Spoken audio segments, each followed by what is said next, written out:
From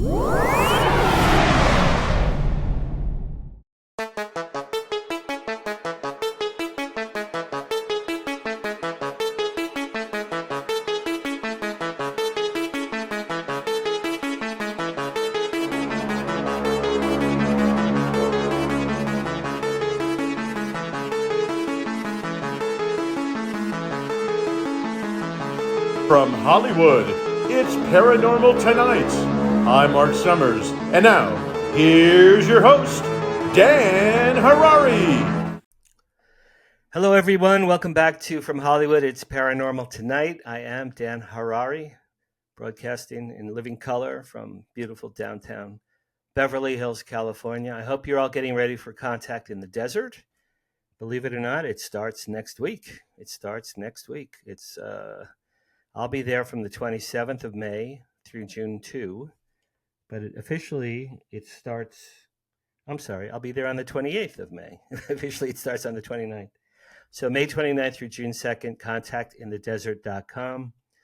Contactinthedesert.com. Get your tickets now. Incredible speakers. I was talking to Captain Ron, the owner, the other day, and he and I pretty much agree that in the history of the world, there have never been so many of the most prominent UAP, UFO researchers in the world together in one place at one time. So this is the year to go to Contact in the Desert. Check it out. I have a lovely friend of mine today is my guest, and I will read her little bio, and then I'll let her into the room. Renee Lynn is a high strangeness attractor, which I've never seen that term before except in her bio. Renee Lynn is a high strangeness attractor, experiencer, and Hollywood storyboard artist, concept illustrator, and creative producer. She brings over 30 years of storytelling expertise to the entertainment industry. Renee has collaborated with Discovery Networks and the Travel Channel on popular paranormal TV shows such as Expedition Bigfoot, The Whole... Speak much, Dan? The Holzer Files, and I never told Renee, but I'm friends with Alexandra Holzer, so we need to talk about that. Portals to Hell, Mysteries at the Museum, The Dead Files, Ghost Nation, Ghost Adventures, Ghost Brothers, and more. Renee, you needed to do a show called Ghost Jews. It's the only thing missing. Ghost Jews would be my relatives. In the gaming world, Renee contributed as an animation storyboard artist for EA Games, including work on a top secret alien-themed game project helmed by the one and only Steven Spielberg. Renee holds a master's degree in transpersonal psychology and consciousness studies from the Philosophical Research Society's University. As the founder and chief frequency officer of sonicsoundyoga.com. Now there's a term you don't see every day. Chief frequency officer. sonicsoundyoga.com. Renee explores the profound connections between sound, frequency, energy, consciousness, and communications, both within ourselves and the cosmos. Each year, she brings her expertise as a sound healer to Contact in the Desert, and she'll be there next week as well. Renee is also a founding member of the group I launched 2 years ago with Stephen Bassett called the Hollywood Disclosure Alliance, and Renee and I have become pretty good friends in the last 6 months or so. So if I don't screw this up horribly, here comes Renee Lynn. Hey, you didn't screw up at all. You're doing great. No, I did. You know what? On Mondays, I don't have a voice on Mondays. It's really, I had a new business meeting this morning. I'm like, I don't know. I don't know why. It's only You're on not Mondays. speaking as much on the weekend, maybe. Exactly. You know There what? you That's go. exactly. My voice is like, what? What are we doing here? And I'm showing the contact colors today. There you are. Getting Very excited nice. for next week. You have the official action. Well, let's see. This is from the 10-year anniversary we had last year. I was going to say, Yeah. Renee Lynn, because it's 11 years. Now it's 11 years. It's year 11, that's right. You know what you need to do? Take a little strip of white tape and do a 1, and you have 1-1. I'll do whiteout or whatever. Yeah, We'll do some exactly. whiteout. Yeah, like no one would notice that at all. Liquid Thank you. paper. Thank you for doing my dopey show. I really appreciate it. Hey, I'm excited to be here. I love talking about all things weird and wonderful and paranormal. Well, apparently you and I have a lot in common in that area. Um, so we become pretty good friends recently, and you spoke at the HDA event a few weeks ago, and that was wonderful. I got tremendous feedback from people who were like, Dan, that was so great. I'm like, yeah, I didn't realize all 5 of those women were geniuses. Like, I knew you were all brilliant, but I didn't know you were all geniuses. Steve Bassett, in the car after, he's like, Dan, where'd you get these women? These women were great. So you made a big impression.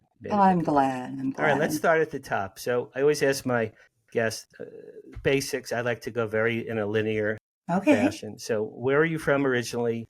What did your parents do? And if you want to talk about that. And what were some of your interests as a child? Oh, okay. Well, I come from a star system 4 light years away. And no, I believe you. If you tell me that, I'll believe you. right. It's that kind of show. No, actually, I'm from Amish country. I'm from Lancaster County, Pennsylvania, which is sort of known as the garden spot of the U.S. Rich farmland and lots of Amish and Mennonite people. Very much a close to the earth, wholesome kind of background. Yeah.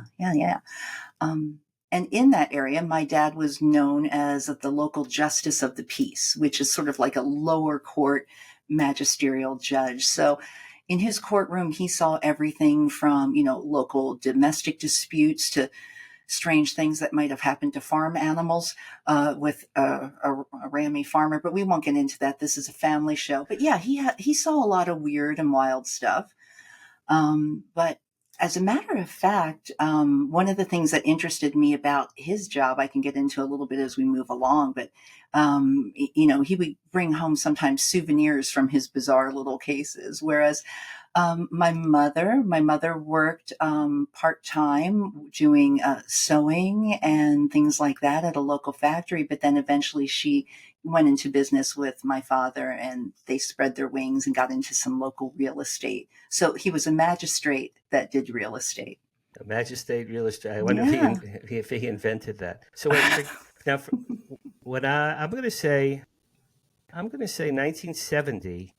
My parents and myself and my 2 brothers, we spent maybe 4 or 5 days in Lancaster in Amish country. And it was very, very interesting. So, I don't know if you were alive in 1970, but if you were, maybe, I sure was. Yeah, no, I was born in the 60s. Maybe I saw you running around.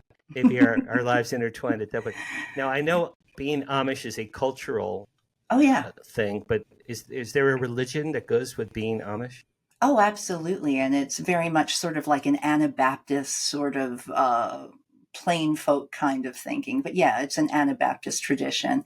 And of course, there's a lot of rules culturally that go along with being Amish, like not being able to have a telephone in the house, but maybe they'll sneak one in the barn or they'll use a friend's cell phone. But yeah, there's a lot of very conservative Christian views that comes down from, Germanic culture and whatnot. Yeah, it's interesting. And, of course, they have their own language. But yeah, plenty of folks would come down from New York and the surrounding areas for vacation. I even worked at a place called the Amish Barn as a waitress. That was fun. Did they have very long tables there? You would eat what we call family style. Yeah. We ate there. Oh, wow. Right on. Yeah. Right. A lot of people do. You can't escape it. Yeah, I remember, and I suddenly remember that. I've just flashed back at the long family style tables. Oh, yeah. When my husband went back with me for his first trip, I remember being in the car going home from the airport in Philadelphia, and he spotted this rather sturdy looking lady out there pushing a lawnmower that looked like it was turn of the century worsted blades. And he's like, wow, you got some powerful women around here. I was like, yes, here I'm Kate Moss. I'm a waif. So when I think of Amish people, I think of Witness, the great movie Witness, which is a great movie. And the Amish episode of The X-Files. Oh, yeah. You're a big X-Files fan like me. I see the poster back there. When Scully goes and she's like talking to that one guy and he's I think isn't he a serial killer or something, or he's covering up for someone in his family? I forget exactly, but yeah.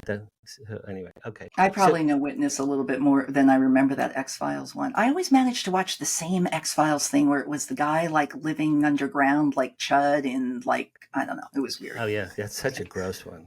That was a nasty one. It I seemed try like to, that was on all I the try to time. turn on my daughter Anjali. I tried countless times.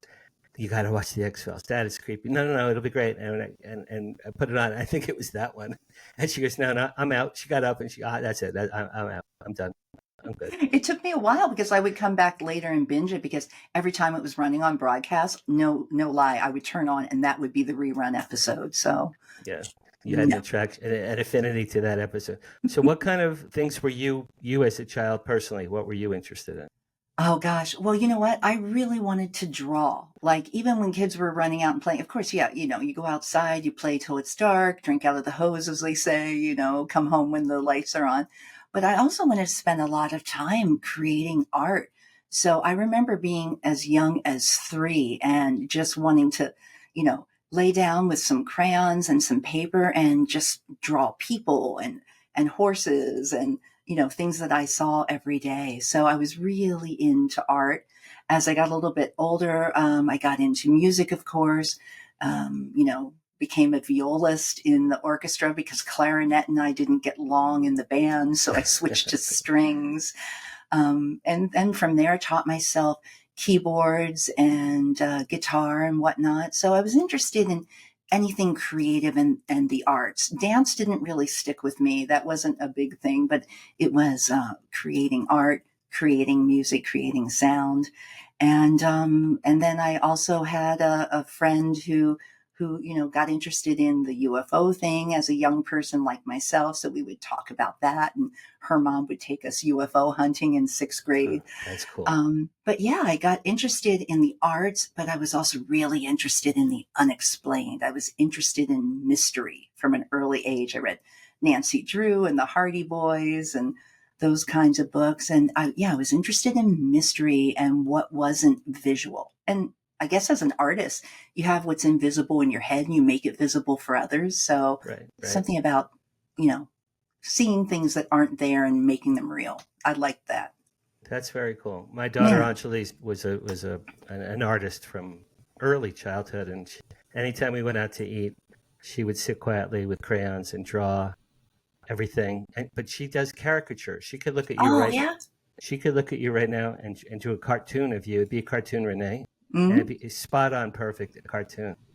So I saved all those, and then when she graduated college, I gave her a portfolio of all her childhood artworks that I had saved in boxes. That's really sweet. Now, I have to clue you in that was my dad's dream job for me because he wasn't, as aware, like, you worked in the arts, you represented people, you did PR.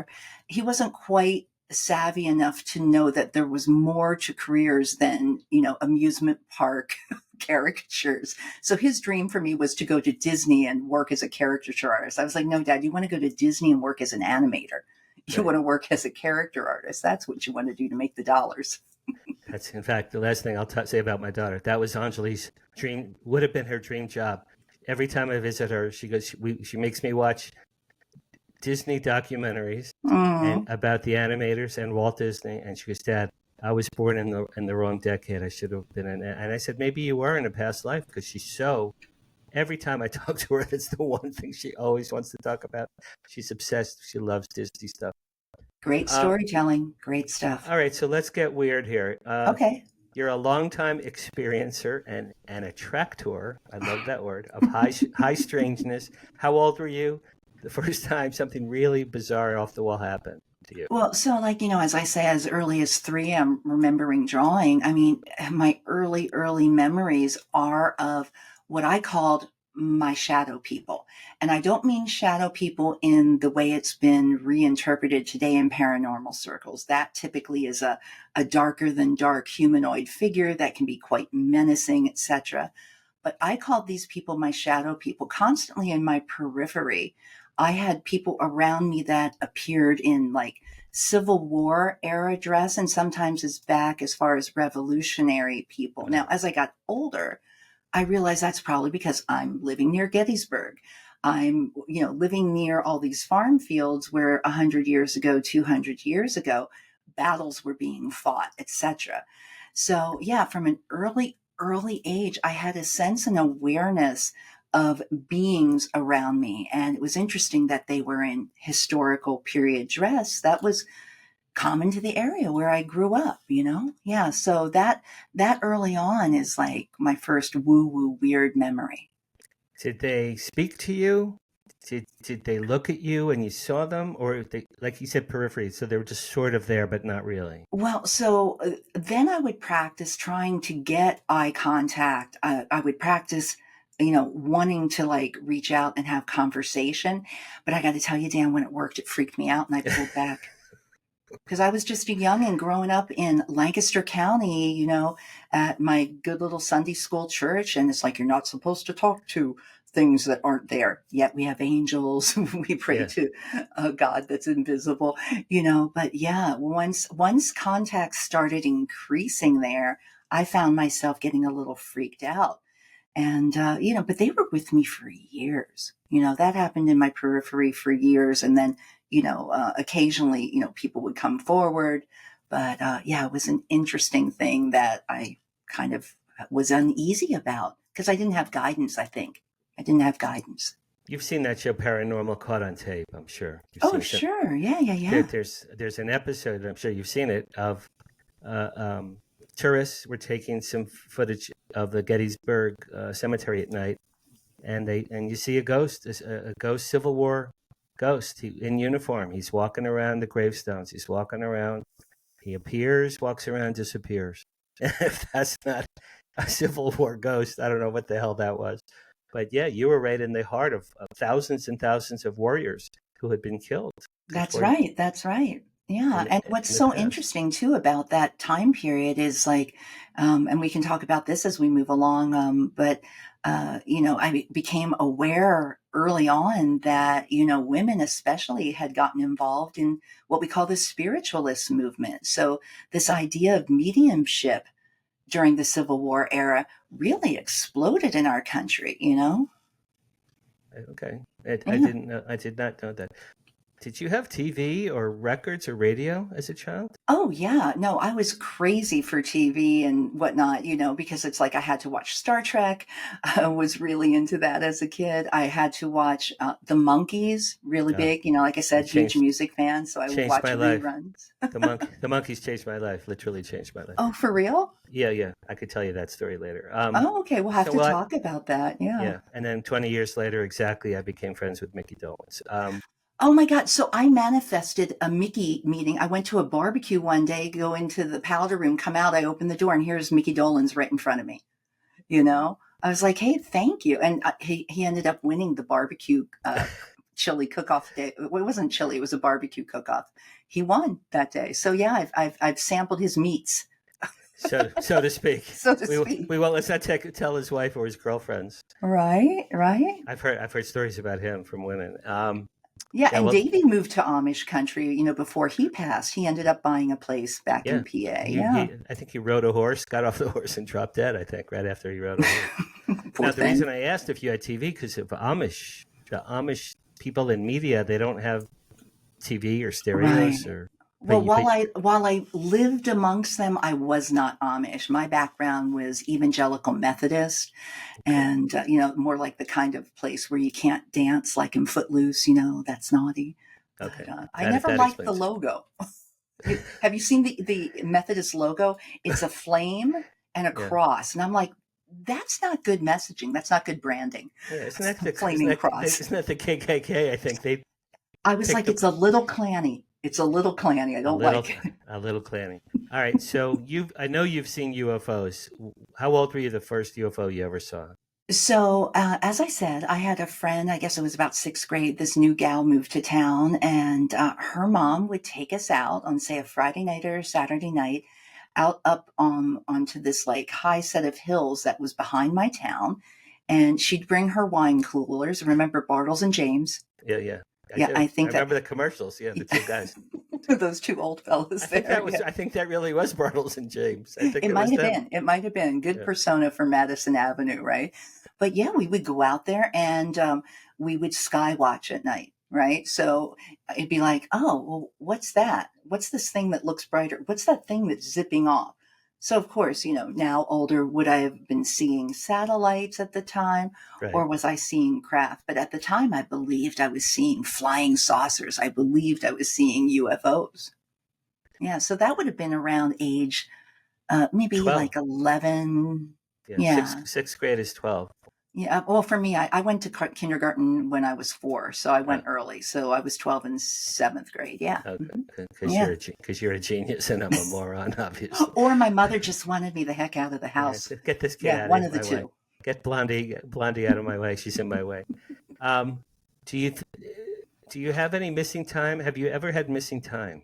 So that's a really interesting question. I do remember like getting into adolescence and feeling like I was pinned in my bed, right? And of course, having that evangelical Methodist messaging, it's just like, oh, what is this? Is this some sort of like night demon or whatever, that chest sitter that you'd see in famous paintings and whatnot. But yeah, I did have a couple of times where I remember feeling like I can't move, what's going on, blah, blah, blah. And then, that fear, just a high fear response to that. And that happened several times through adolescence and a few times in my early 20s, Have you had sleep paralysis? I had sleep paralysis Yeah. once. I'm going to say I was probably 15. It was a stormy night, and I guess all kinds of trees were brushing against my house. Ooh. And I woke up. My eyes woke up. My body was asleep. And I was convinced that burglars were breaking into my house to kill my whole family. I really thought Oh my burglars were gosh. coming. And so, Renee, I'm laying there, and I'm thinking, oh, my God, we're all going to be killed. And I could not move. Other than my eyes, I could not move my body at all. That's terror. That's absolute terror. It's sleep paralysis. It's when it's when your eyes wake open before your body's ready to wake up. It's the only time I ever had that in my life. I think it was the most frightened I ever was. It was horrible. Right. Horrible. Right. Yeah. And of course, that's sort of like the reductive scientific, way of talking about it is oh, well, your eyes are doing this before your body, blah, blah, blah. But in the circles that we're in now, we hear a lot of other types of stories that go along with sleep paralysis, don't we? And when folks wonder hypnotism, the types of recall that they have with contact. Yeah. Right. I'm convinced I have not had that.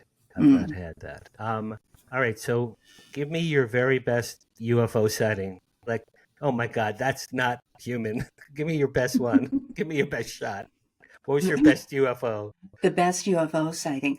Well, there's that traditional idea of the cigar-shaped craft. There's the lights in the sky. There's the idea of the plasmoids. But the most strange and bizarre one that hit home. I mean, I've done sound baths and CE5 experiences where, you get yourself into a certain mindset, meditative space. You open your eyes and, you're seeing things in the sky, etc., or maybe things that appear closer. But the strangest one was, I guess, about 3 years ago now.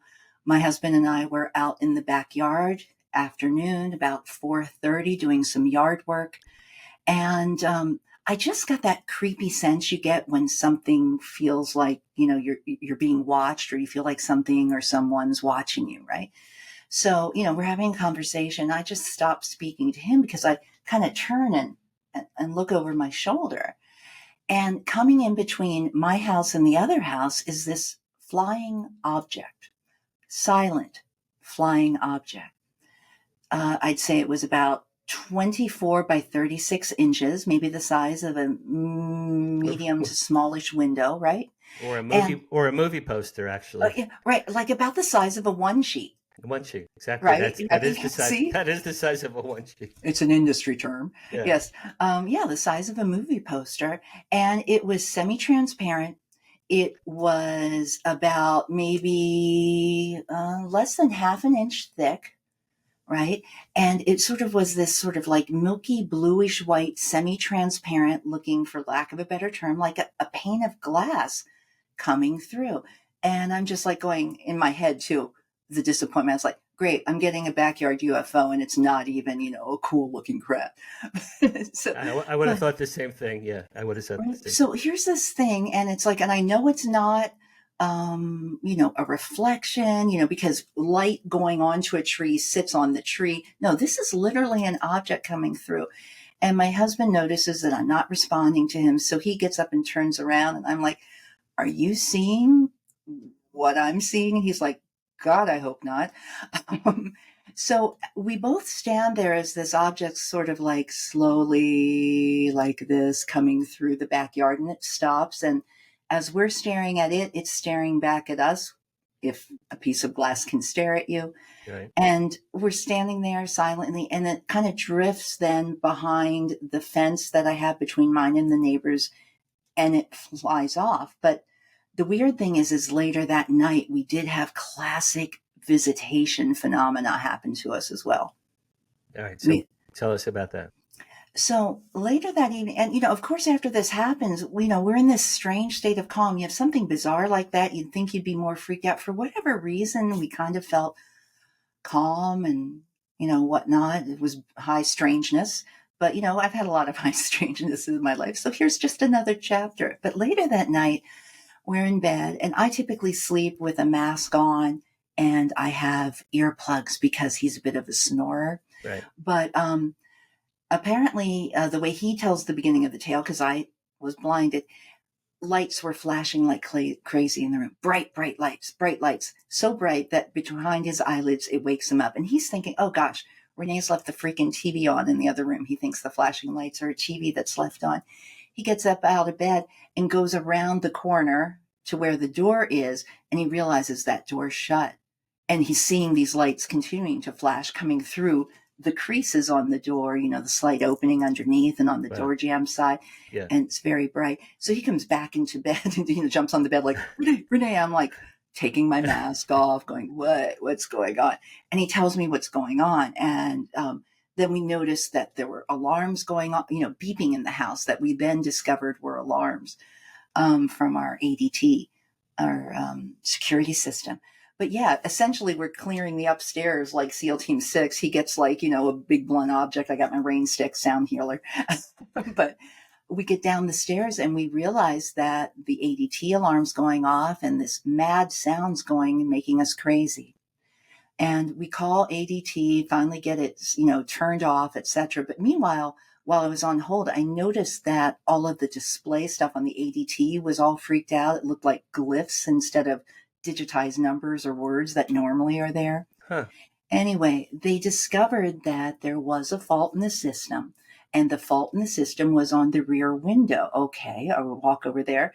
The magnetized piece that you have when you shut your window that, they're attracting each other. Okay, yes, this is set. Had fallen off and was open, and the window was slightly ajar. So we found that very interesting that night, that we had that kind of electrical weirdness phenomena happening. We found it interesting that the fault on the window was the one closest to where this thing had flown through earlier. And we found it interesting too that, he was awoken by those flashing lights that you see in so many TV shows, so many movies. And you also see and read about this in people when they're giving their testimony, when they have had contact or abduction scenarios. So right? the ADT alarms had nothing to do with the lights.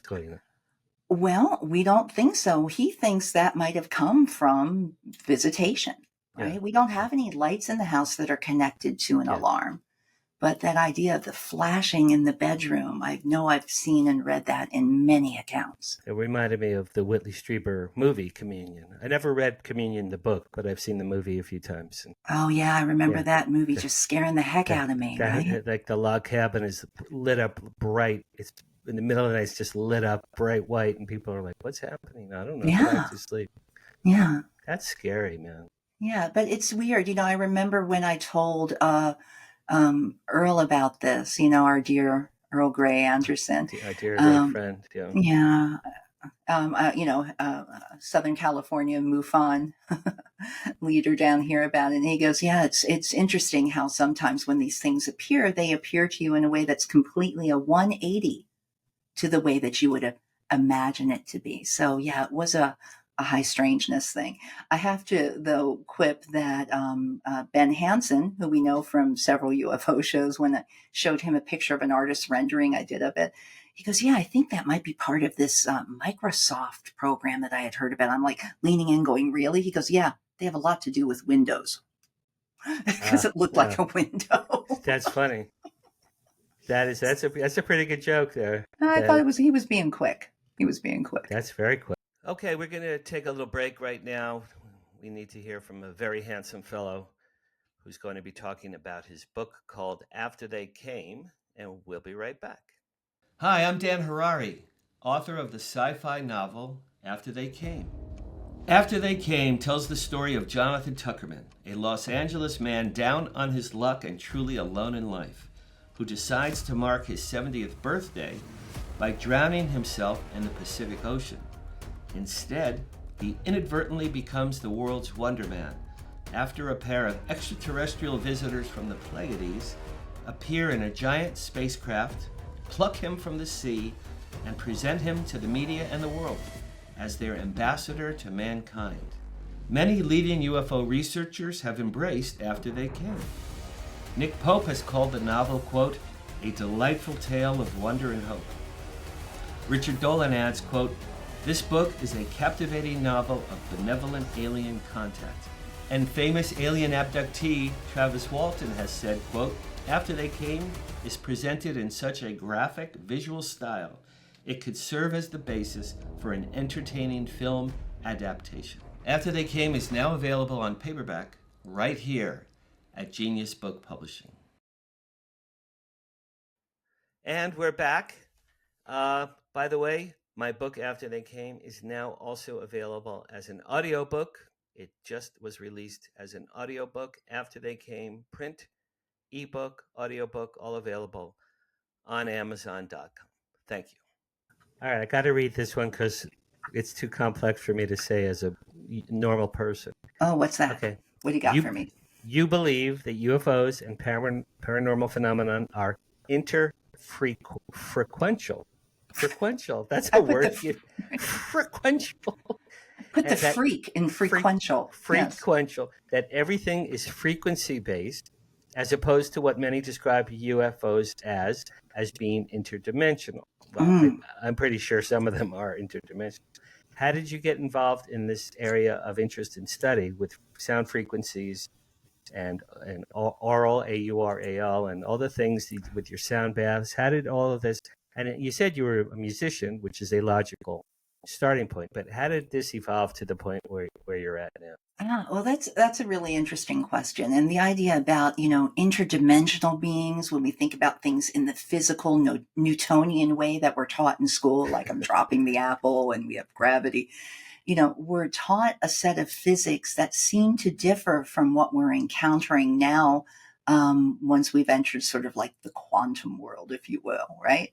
And, when I got myself exposed through my spiritual journeys and through a sense of higher learning and coming to the idea of the new physics, the quantum physics, the idea that, sound and light being on a spectrum together, and the higher the vibration, we move from like an aural thing to looking at photons and things like that, and the waves and whatnot. I became fascinated by the fact that everything around us had a frequency, right? Had a way it was broadcasting itself in its, base elemental manner, right? I mean, even the chairs we're sitting on have a frequency rating, right? So I began getting very interested in that. And I started later in life attending sound baths at a place out in the desert called the Integratron, which is out near Joshua Tree. Right, you told me once before, yeah. Yeah, a fascinating place. And what I loved about this specific space, it was an acoustically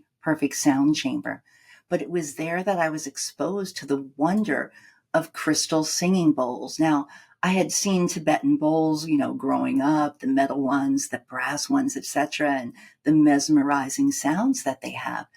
But when I had attended my first sound bath at the Integratron, listening to the warble of how this crystal bowl sort of like oscillated in a strange way, and if you played two of them together at the same time, they started this kind of frequency signaling thing that put me in an immediate altered state of consciousness.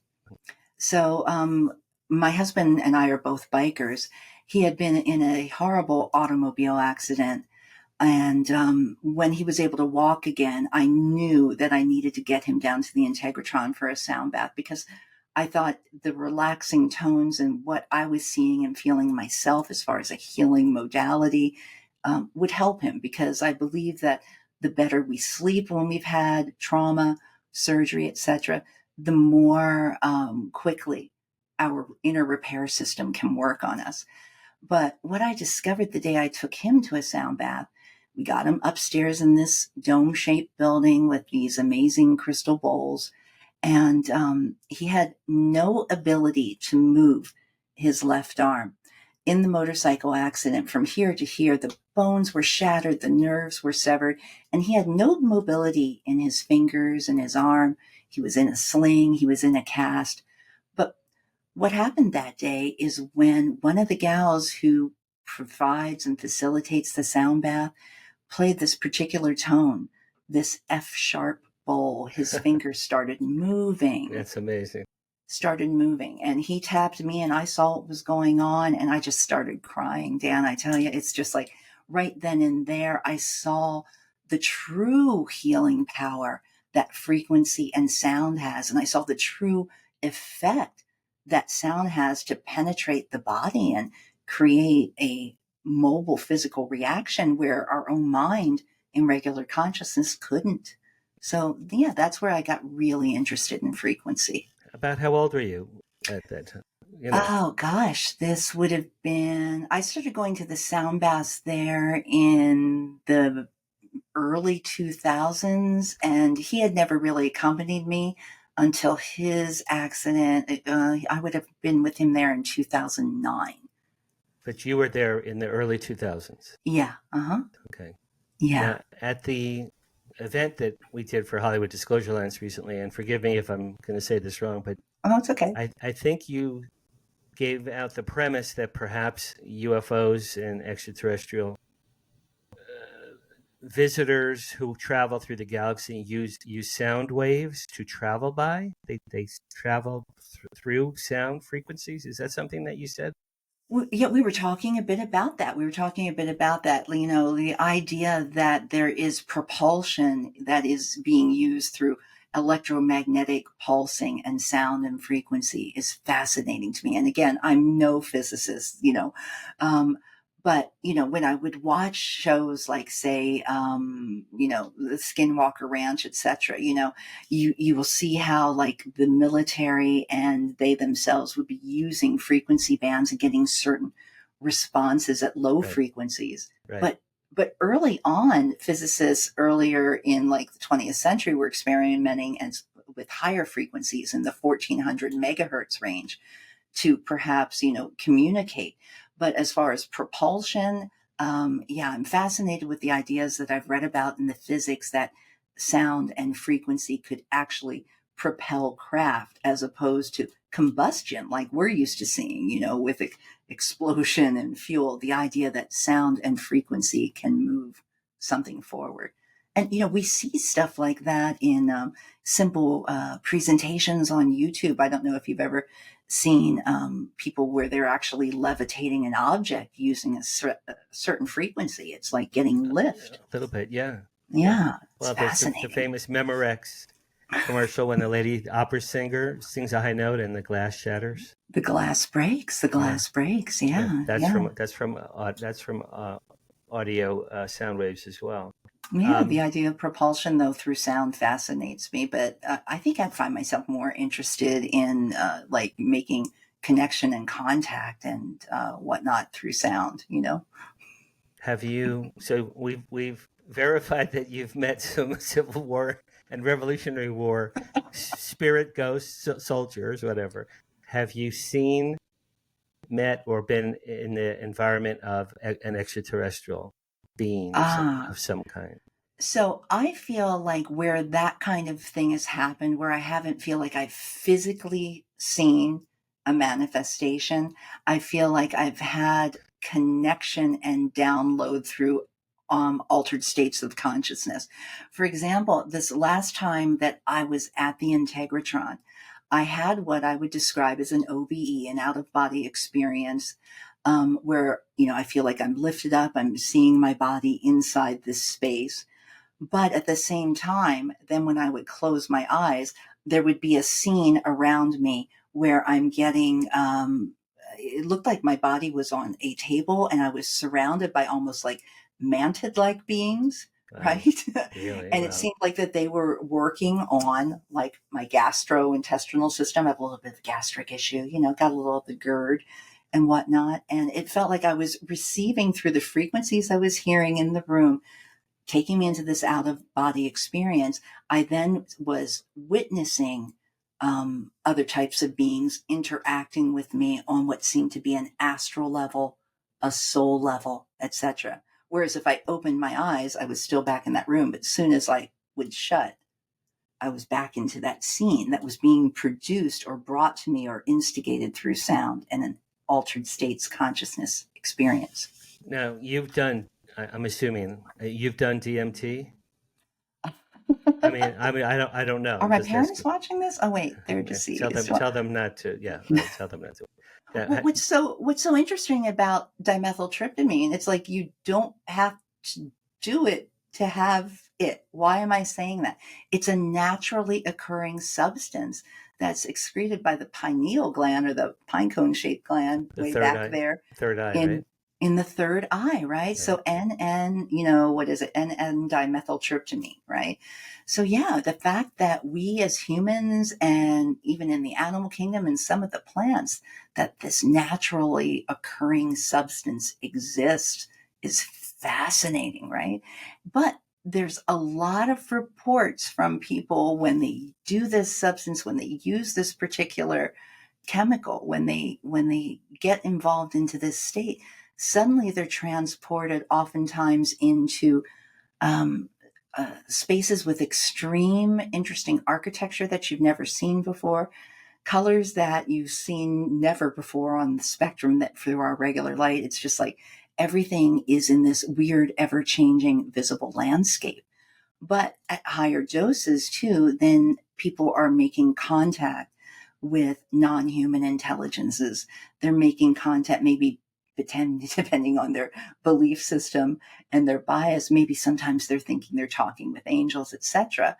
But a lot of cultures that have used this shamanically share the idea that a lot of these beings are speaking a visual language, that they're in sort of this hyper real space that's more real than reality. And it's a bit disassociative, just like I was speaking about sound creating a experience for me where I was out of body due to the frequency and vibration there. The chemistry makes you feel like you are out of body, you know? When you were out of body at the Integratron, Mm. you were not on any. No, And if you were, that's fine. But you were not on any chemicals. So no chemicals. that was natural for you. That was an absolutely natural state. But, what's interesting though is everything is chemistry, just like everything is frequency. So I used to be very interested in the work of Dr. Andrew Weil. He wrote a book called From Chocolate to Morphine, which really makes a case for the fact that everything that we ingest in and of itself has activity, and a lot of it's psychoactivity because it's creating an emotional response, it's creating a physical response. Certain things that we eat might create a rapid heartbeat. We think about things like caffeine, etc. So yeah, I am fascinated with chemistry and the psychedelics and the therapeutic benefits and the potential that they hold for us going into the future, but also studying the shamanism of the past and what type of connection people had, using different plants, different pieces of chemistry. Yeah. So, what would you say are the differences between DMT, LSD, and ayahuasca? Ah, okay. So LSD was discovered by Dr. Albert Hoffman, 1943. He's a chemist working on, a project, and he discovers this compound that is not that well, he rode bicycle home on the day he ingested this stuff Yeah. and started to trip and come on as he came home. And started to have the first what we call psychedelic trip on LSD, even though, again, shamans have been having psychedelic trips for eons on this Right. planet. But LSD has an onset that takes a bit of time, maybe 45 minutes to an hour. And then while you are on the trip, you're there for about maybe 7 to 8 hours on, the dose that you're taking. Whereas DMT was called the businessman's trip. It was called that because you could do it over your lunch break. Why? Because you could ingest DMT and be up and down on a psychedelic trip in maybe 7 to 10 minutes. Wow, So, I didn't know that. I yeah. didn't know that. Okay. Yeah, so DMT has a very fast onset and takes you out of your body immediately. What's interesting with LSD is it seems to create patterns and fractals on surfaces that we're looking at with our eyes open in the real world, whereas a successful DMT trip will be taking place with your eyes shut and going more of an inward journey. So, LSD might be more of a social and party experiment at certain doses, whereas DMT, oftentimes when used properly, is more of an inward journey. Right. And So we're then, not looking out. It's like, you open your eyes on DMT and there might be a little bit of information and visual patterning going on, but the real journey is interior when your eyes are shut. and then, what about ayahuasca? So ayahuasca actually has DMT in it as part of its formula. You take the DMT and what's known as, like, I believe, a harmine or harmaline, that sacred vine that they talk about, so you're going to be mixing two chemicals together there and you're Right. making a brew. And ayahuasca lasts for several hours as well, and then, it's got a bit of, alkaloid potency to it that people will oftentimes vomit, get sick, throw up. I've heard And that. that's typically done in a ceremonial setting. Yeah. Right. Right. Yeah. Okay. Well, I've never done any of those things. All of my psychedelic people are going to be going, you didn't tell that right. Okay. It's actually a. No, and I've heard different stories. By the way, are you friends with Paul Hynek by any chance? Mr. Hynek is a great guy. Yeah. Yeah. I think Yes, I'll be yes. helping him out at Contact in the So Desert. be sure Yeah. be sure to talk to him about DMT. Seriously, he is Going. Mr. DMT. That's all he talks about. He's very, very much into it, and he's told me he's met people from other realms on DMT. He's met Absolutely, absolutely. conversations. There's a lot of amazing work out there about that. It's like one of my mentors in a bit of the psychedelic realm was Terrence McKenna. He talked about the machine elves that he would see when he was in the DMT space. Yeah, there's a lot of Wow. amazing. And who else? Mr. Gallimore, he talks about that as well. Andrew Gallimore. I have a question here. Please explain the resonance frequency of love and the heart chakra. Oh, right. Okay. So remember when I was telling you about the weird thing that flew in my Sure, backyard, the right? window That looked pane. like Yeah, the window window pane. pane. Yes. Well, what was also very interesting about it is, and I kept getting kind of this download as I was looking at it, this information, 30 degrees, 30 degrees. Okay, so it was leaning. It was a parallelogram. It wasn't a rectangle. It was a parallelogram, Okay. All right. leaning to like the left to 30 degrees. And then as I began to integrate this experience, I realized, oh, parallelograms like a circle add up to 360 degrees. Oh yeah. Right. So that number 360 kept coming up. And then I was like, 360. Well, what is that in hertz on the keyboard? Well, it turned out that it's that F sharp above middle C resonates there. It depends if, there's a little bit of a difference in tuning if you're tuning to A440 or A432, but that F sharp resonates right around 360. And in certain tunings, some people will have crystal bowls tuned right to 360 degrees. So I got really interested in the fact that that overarching integrative message that came from that backyard UFO was this idea of a 360-degree Hertz frequency. And Hertz, by the way, is in German that we measure, the amplitude and the waves of frequency, means heart. So, Okay, I didn't know that. Okay, that's good. yes, nice little thing. So F sharp is the heart frequency. Is that Yeah. is that So right? when we are in certain yogic traditions, etc., we talk about the heart chakra, right? We have these energy systems that run up and down the body. I remember being interested in this as a kid, and my mom thinking it's totally woo woo. But now we talk about the vagus nerve, right? This bundle of nerves that runs up and down the body. And strangely enough, doesn't that sound like 6,000-year-old Vedic tradition when it comes to yoga? Yes, the heart chakra. So this 360-degree thing that resonates here, and that heart chakra is oftentimes shown as a green spinning energy wheel of light. Yeah, this idea that F sharp being that frequency right there that corresponds. It's interesting when I play that bowl, I do ask people to find where in their body they feel a sense of resonance, where they feel a sense of vibration, and Was that nine times out of 10, they're feeling it here. was F sharp? Was that the tone that healed your husband's arm? See, you were What? paying attention. I like that. That's It's pretty good. It's a callback, right? We're calling back to that stuff. Yeah, Exactly. It's a bookend. Yeah, It's a bookend. Yeah, that's what absolutely. Seth Rogen calls it in his new show called The Studio. I love a good bookend in a movie.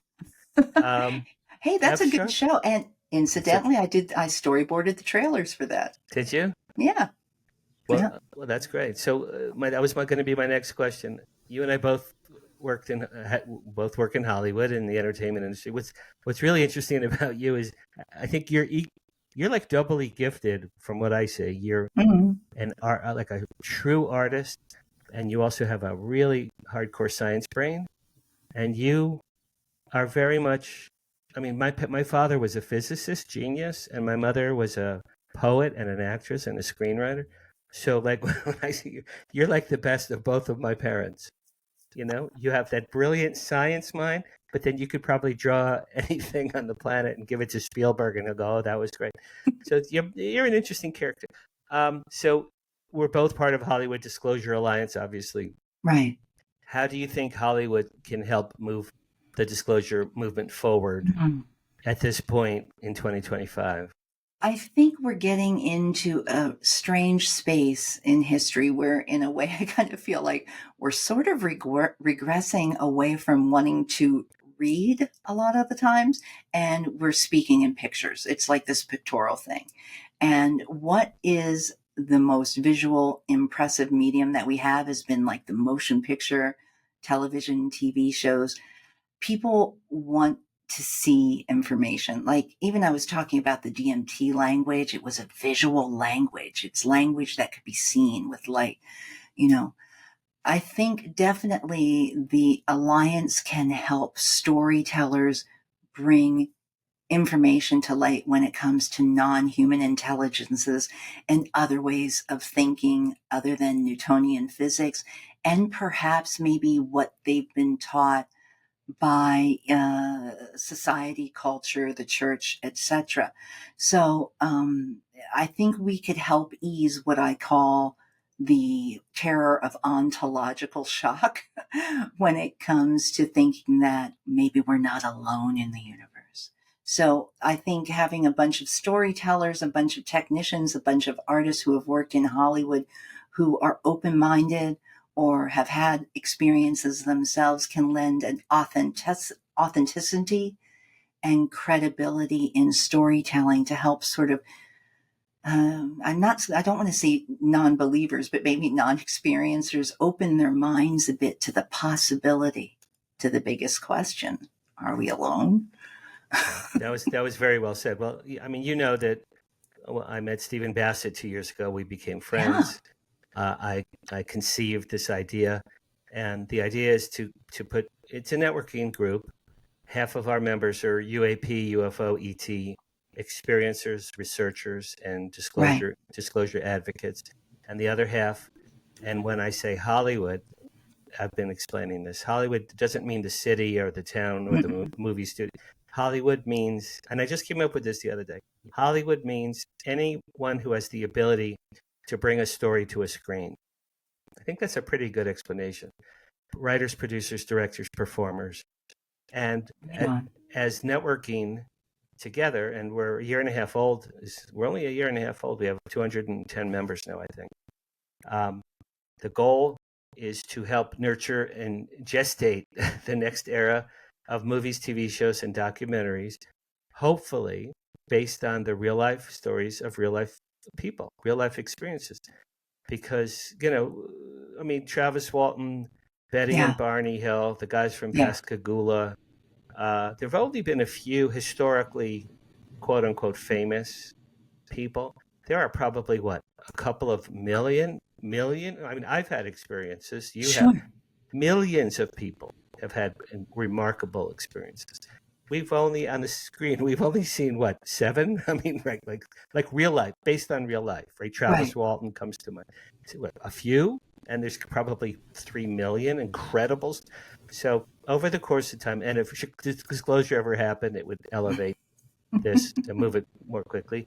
If the extraterrestrials land in Times Square, I think Hollywood's going to go, oh, they are real. Oh my God, they're Stephen knew.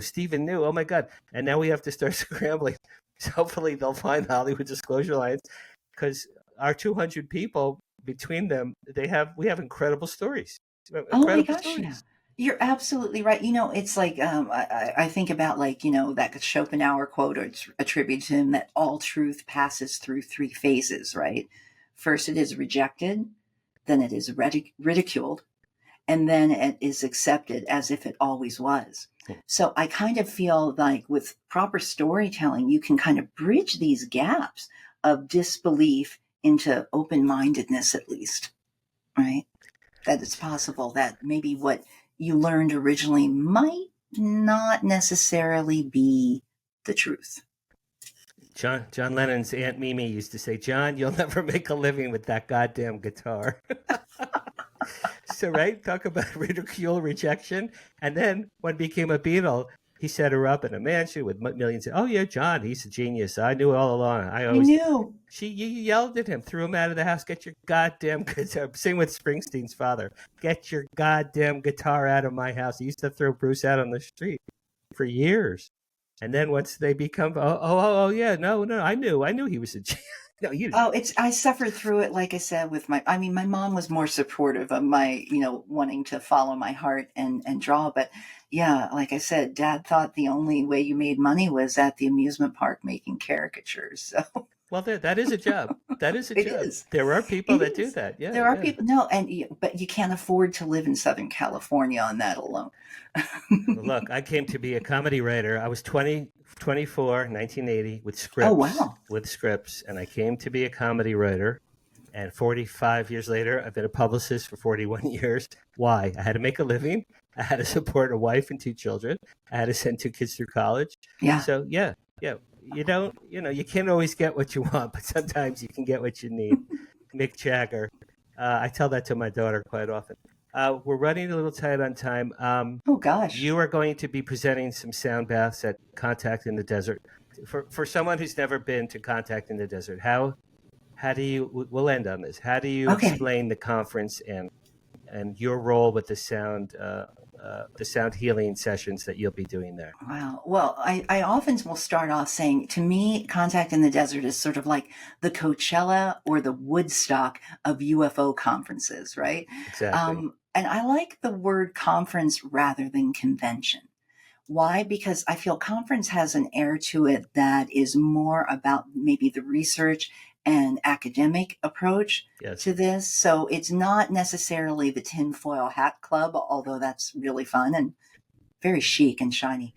Um, I appreciate the fact that Contact in the Desert provides a gathering place for researchers, experiencers, as well as contactees and people who are just interested in the phenomena.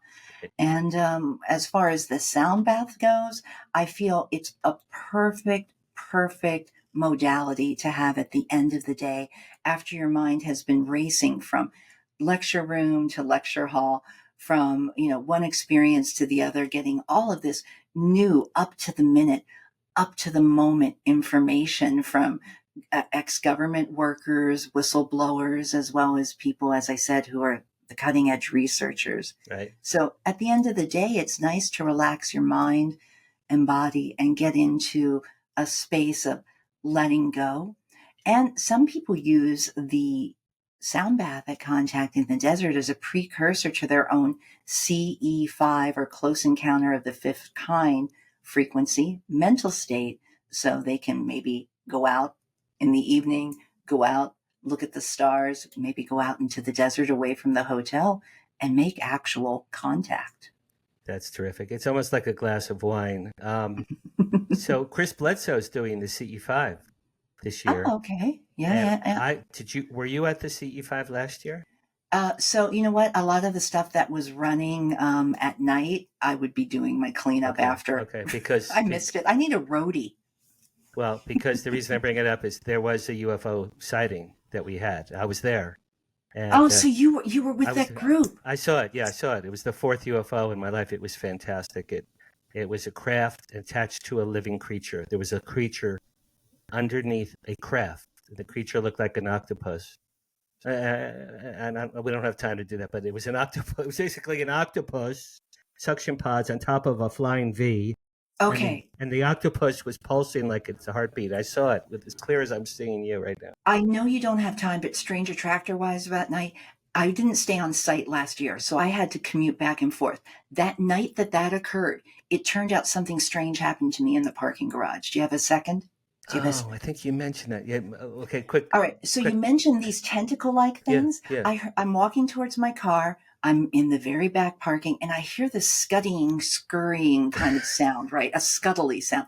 I stop dead in my tracks, and coming past me is this little miniature thing that might be about yay tall, and it looked like it had sort of biomechanical multiple legs, like an octopus or that kind of thing. And it was like a four-sided pyramid, matte metallic black looking object, and the top of that pyramid had a little bit of almost like a Dairy Queen curl on the end of it. Right. Yeah, but I saw this very strange thing that night. So the next day when I heard tales from people from your group talking about that, I thought it was interesting and connected in some way maybe to what I saw.